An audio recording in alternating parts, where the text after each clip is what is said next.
അമ്മയുടെ ക്രൂരതയ്ക്കൊപ്പം ബന്ധുവിന്റെ ക്രൂര പീഡനവും.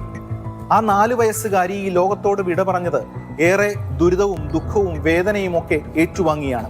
കുഞ്ഞിനെ അങ്കനവാടിയിൽ നിന്ന് അമ്മ വിളിച്ചുകൊണ്ടുവരുന്നു. അതിനുശേഷം അമ്മയുടെ വീടിനടുത്ത് മൂഴിക്കുളത്ത് പാലത്തിന് മുകളിൽ നിന്ന് താഴേക്ക് വലിച്ചെറിഞ്ഞ് കൊലപ്പെടുത്തുന്നു. ഏറെ ഞെട്ടലോടുകൂടിയാണ് നാം ആ വാർത്ത കേട്ടത്. കുഞ്ഞ് ജീവനോടെ മടങ്ങിയെത്തുമെന്ന പ്രതീക്ഷയിലും പ്രാർത്ഥനയിലും ഒക്കെയായിരുന്നു ഏവരും. അതിനുശേഷം കുഞ്ഞിന്റെ പോസ്റ്റ്മോർട്ടം നടക്കുന്നു.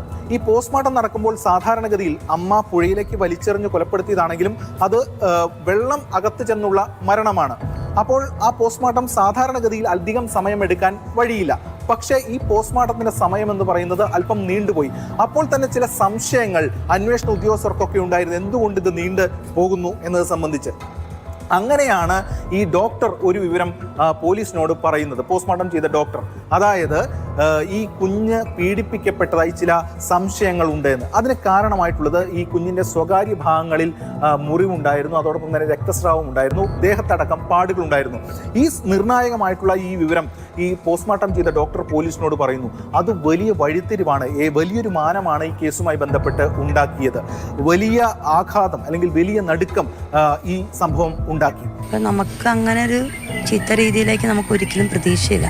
വെച്ചിട്ടുണ്ടെങ്കിൽ അനിയന്മാർ പൊന്നുപോലെ കൊച്ചിനെ കൊണ്ടുകൊടുക്കണം, ഭയങ്കര സ്നേഹമായിട്ട് കൊണ്ടുകൊടുക്കണം. പക്ഷെ നമ്മൾ ഒരിക്കലും ഇങ്ങനെ ഒരു കാര്യം നമ്മൾ പ്രതീക്ഷിക്കണ്ട. തുടർന്ന് പോലീസിന് മുന്നിലുള്ള ഏറ്റവും പ്രധാനപ്പെട്ട കാര്യം എന്ന് പറയുന്നത് ആരായിരിക്കും ഈ കൃത്യം ഇങ്ങനെ കുഞ്ഞിനെ പീഡിപ്പിച്ചിട്ടുണ്ടാകുക എന്നതായിരുന്നു. അമ്മയോട് ചോദിച്ചു. അന്ന് അമ്മ റിമാൻഡിൽ പോയിട്ടില്ല. അമ്മയോട് ചോദിച്ചപ്പോൾ അമ്മയ്ക്ക് മൗനമായിരുന്നു ആ പ്രതികരണം. തുടർന്ന് കുഞ്ഞാണെങ്കിൽ കൊല്ലപ്പെട്ടു പോവുകയും ചെയ്തിരിക്കുന്നു. ആരായിരിക്കും ഇത് എന്നത് സംബന്ധിച്ചുള്ള അന്വേഷണം പോലീസ് നടത്തിക്കൊണ്ടിരുന്നു. അങ്ങനെ ഏറ്റവും അടുത്ത ബന്ധുക്കളിലേക്ക് കേന്ദ്രീകരിച്ചു. അതിനുള്ള കാരണം പുറത്തുനിന്ന് ഒരാളായിരുന്നെങ്കിൽ ഇതിനടക്കം തന്നെ പരാതി വന്നിരുന്നേനെ. പക്ഷെ അത് ഉണ്ടായില്ല. അങ്ങനെ ഈ ബന്ധുക്കളിലേക്ക് കേന്ദ്രീകരിച്ചപ്പോൾ ഈ കുഞ്ഞിൻ്റെ പിതാവിൻ്റെ സഹോദരന്മാരെ അടക്കം കസ്റ്റഡിയിലെടുത്തു. അങ്ങനെ ഏറ്റവും ഇളയ സഹോദരനിലേക്ക് സംശയം നീടാനുള്ള കാരണം എന്ന് പറയുന്നത് ഇയാളുടെ ഫോൺ പോലീസ് കസ്റ്റഡിയിലെടുത്തിരുന്നു. ആ ഫോണിൽ ഒട്ടനവധി അശ്ലീല ദൃശ്യങ്ങൾ, ഇയാൾ ഇത്തരത്തിലുള്ള പോൺ വീഡിയോസ് അടക്കം കാണുന്നതിൻ്റെ തെളിവുകളൊക്കെ കിട്ടി. അപ്പോൾ ഇങ്ങനെ ഒരു വീക്ക്നെസ് ഉള്ള ആളാണ് ഇയാൾ എന്ന് മനസ്സിലായി. അങ്ങനെയുള്ള ഒരാളായിരിക്കും ഒരുപക്ഷെ ഈ കുഞ്ഞിനെ സ്വാഭാവികമായിട്ടും പീഡിപ്പിച്ചിട്ടുണ്ടാകുക എന്ന അനുമാനത്തിലേക്ക് ഈ അന്വേഷണ ഉദ്യോഗസ്ഥരെത്തി. പ്രത്യേകിച്ചും ആലുവ ഡിവൈഎസ്പിയുടെയും അതോടൊപ്പം തന്നെ പുത്തൻകുരിശ് ഡിവൈഎസ്പിയുടെയും ഒക്കെ നിർണായകമായിട്ടുള്ള ഇടപെടൽ ഇതിലൊരു വഴിത്തിരിവായി. അങ്ങനെ ഇയാളോട് ചോദിച്ചു. അപ്പോൾ ഇയാൾ അങ്ങനെ താൻ ചെയ്തിട്ടേ ഇല്ല എന്ന നിലപാടെടുത്തു. അതിനുശേഷം ഏകദേശം 8 മണിക്കൂറിലധികം നീണ്ടുനിന്ന ഇൻട്രോഗേഷൻ. ആ ഇൻട്രോഗേഷനിലാണ് ഏറ്റവും ഒടുവിൽ ഇയാൾ സമ്മതിക്കുന്നത്. പറ്റിപ്പോയി എന്ന് പറഞ്ഞ് ഈ ചോദ്യം ചെയ്ത ഉദ്യോഗസ്ഥന്റെ കാലിൽ വീണ് പൊട്ടിക്കരയുകയാണ് ഈ ആൾ ചെയ്തത്. അങ്ങനെ ഏകദേശം ഒരു 1.5 വർഷത്തിലധികമായി ഇയാൾ ഈ കുഞ്ഞിനെ പീഡിപ്പിക്കുകയായിരുന്നു എന്ന വിവരം പുറത്തേക്ക് വരുന്നു. അതോടൊപ്പം തന്നെ ഈ കൊല്ലപ്പെട്ട ദിവസം, ആ ദിവസവും പോലും ഇയാൾ ഈ കുഞ്ഞിനെ ഉപദ്രവിച്ചിട്ടുണ്ട്. മാത്രമല്ല ലൈംഗിക പീഡനത്തോടൊപ്പം പ്രകൃതി വിരുദ്ധ പീഡനത്തിനടക്കം ഈ കുഞ്ഞിനെ ഇരയാക്കിയിട്ടുണ്ട്. അങ്ങനെ ഒട്ടനവധി കാര്യങ്ങൾ ഇതുമായി ബന്ധപ്പെട്ട് പുറത്തേക്ക് വരികയാണ് ഉണ്ടായത്. അങ്ങനെ ആ ഒരു പോക്സോ കേസ് രജിസ്റ്റർ ചെയ്തുകൊണ്ട് ഇയാളുടെ അറസ്റ്റ് പോലീസ് രേഖപ്പെടുത്തി. ആ കുഞ്ഞ് മരിച്ചു കിടക്കുന്ന സമയം ആ മൃതദേഹത്തിനരികിൽ ഏറ്റവും കൂടുതൽ കരഞ്ഞതും അല്ലെങ്കിൽ അത്തരത്തിലുള്ള വികാര പ്രകടനം നടത്തിയ ഒരാൾ കൂടിയായിരുന്നു ഇയാൾ ഇത്തരത്തിലൊരു ക്രൂരകൃത്യം ഈ കുഞ്ഞിനെ ചെയ്തിട്ടുണ്ടായിരുന്നു എന്ന വിവരം പുറത്തേക്ക് വരുമ്പോൾ ഏവരെയും സംബന്ധിച്ചിടത്തോളം അത് ഒരു വലിയ ഞെട്ടൽ തന്നെയാണ് ഉണ്ടാക്കിയത്. അത് ഏവരും പറയുന്നും ഒക്കെ ഉണ്ടായിരുന്നു. എന്തായാലും ഇയാൾ ആ സംഭവത്തിൽ ഉൾപ്പെട്ടതാണെന്ന് വ്യക്തമായതോടുകൂടി പോലീസ് മറ്റ് നടപടിക്രമങ്ങളൊക്കെ പൂർത്തിയാക്കി അതിൻ്റെ ആ കാര്യങ്ങൾ നടക്കുകയാണ് ചെയ്തിരിക്കുന്നത്.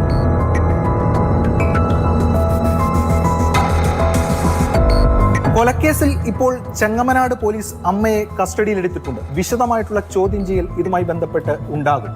അമ്മ ചെയ്ത ക്രൂരതകൾക്ക് ഒരു തരത്തിലുള്ള ന്യായീകരണവുമില്ല. പക്ഷെ എന്തുകൊണ്ട് അവർ ഈ കൃത്യം ചെയ്തു, സ്വന്തം കുഞ്ഞിനെ കൊലപ്പെടുത്തി എന്നത് സംബന്ധിച്ചുള്ള കൃത്യമായിട്ടുള്ള വിവരങ്ങൾ പുറത്തേക്ക് വരണം. ഈ പീഡനം സംബന്ധിച്ചുള്ള കാര്യങ്ങൾ അമ്മയോട് ആദ്യഘട്ടത്തിൽ പോലീസ് ചോദിച്ചു. അപ്പോൾ അവർ മൗനത്തിലായിരുന്നു, കൃത്യമായിട്ട് രീതിയിലൊന്നും പ്രതികരിച്ചില്ല. എന്തായാലും ഇനി ഇക്കാര്യത്തിൽ വ്യക്തമായിട്ടുള്ള വിവരങ്ങൾ പുറത്തേക്ക് വരേണ്ടതായിട്ടുണ്ട്.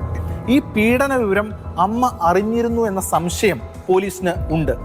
മാത്രമല്ല അതുൾപ്പെടെയുള്ള കാര്യങ്ങളാണോ ഈ കൊലപാതകത്തിലേക്ക് നയിച്ചത് എന്ന ചോദ്യം ബാക്കിയാണ്. ഇതോടൊപ്പം തന്നെ കുടുംബ പ്രശ്നങ്ങൾ ഉണ്ടായിരുന്നു എന്ന് പറഞ്ഞു. എന്തായിരുന്നു ആ കുടുംബ പ്രശ്നം?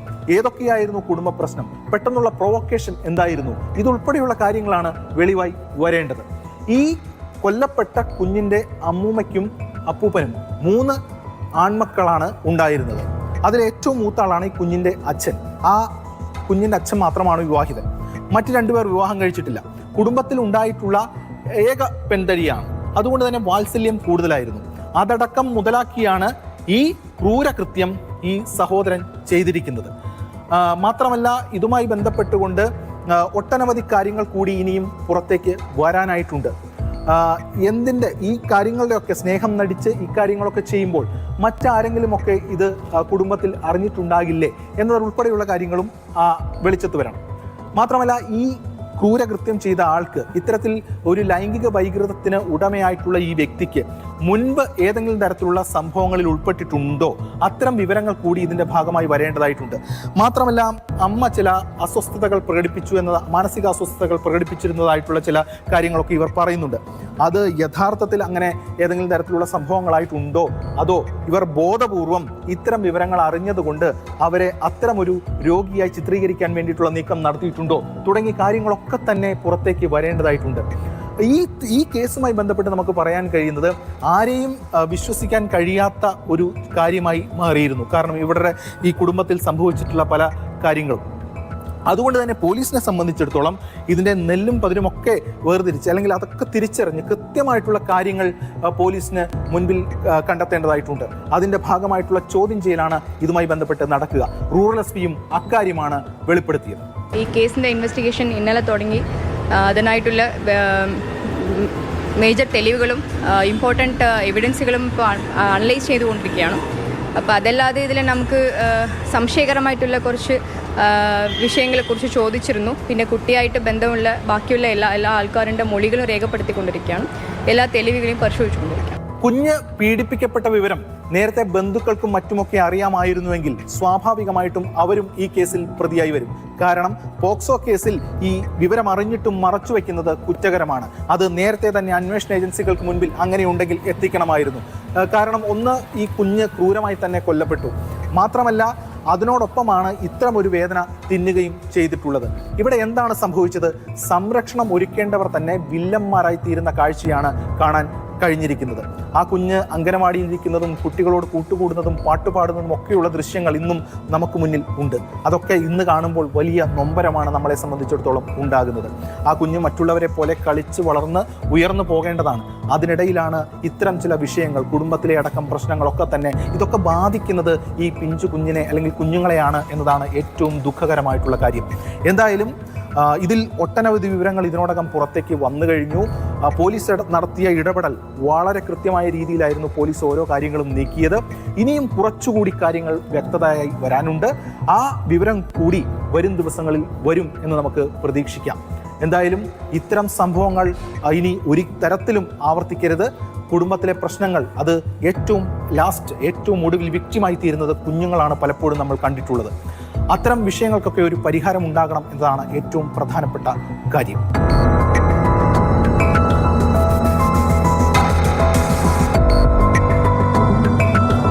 ക്യാമറമാൻ ആന്റണി ഗ്രിഗറിക്കും സുജോയ് എഡ്വേർഡിനുമൊപ്പം എസ് ഷാഗിൻ, മാതൃഭൂമി ന്യൂസ്, കൊച്ചി.